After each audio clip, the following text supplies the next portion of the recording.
Sai Ram, we will now continue with chapter 10 of the Sai Satcharitra. Baba's humility. Lord or Bhagwan is said to have 6 qualities, which are fame, wealth, non attachment, knowledge, grandeur, and liberality.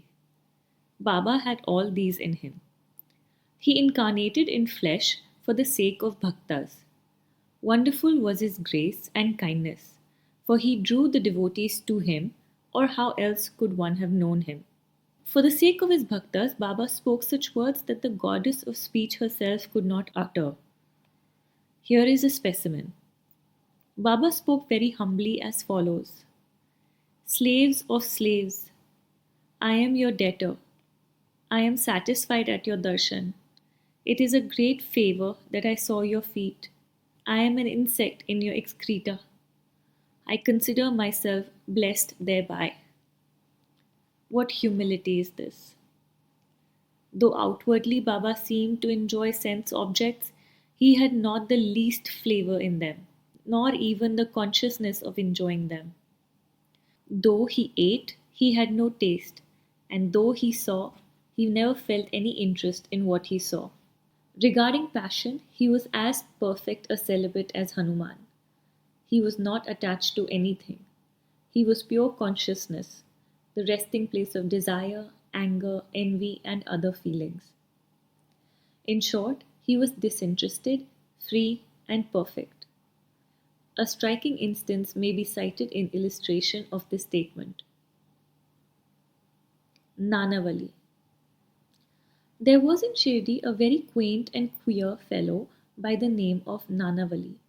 He looked to Baba's work and affairs.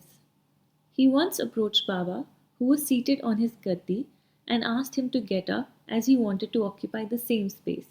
Baba at once got up and left the seat which he had occupied. After sitting there a while, Nana got up and asked Baba to resume his seat. Then Baba sat down and Nanavali fell at his feet. Baba did not show the slightest displeasure at being dictated or ousted. This Nanavali loved Baba so much, he breathed his last breath on the 13th day of Baba's Mahasamadhi. Sai Ram. So here we see another example of how it's impossible to understand and gauge a Satguru.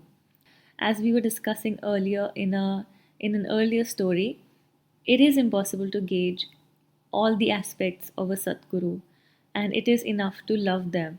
And then in Nanavali's story, we see that how much Nanavali loved him that he left his own body on Baba's Tervi. And Baba also loved him so much that he indulged him and he played these little games with him and let his devotee get away with such desires and demands with no judgment, no ego. Imagine it happening to someone like us who's told that get up from here, I want to sit here.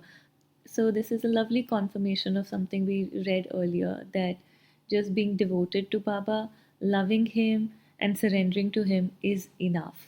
And in fact, the next story is about that as well, which we will pick up in the next video. Sai Ram.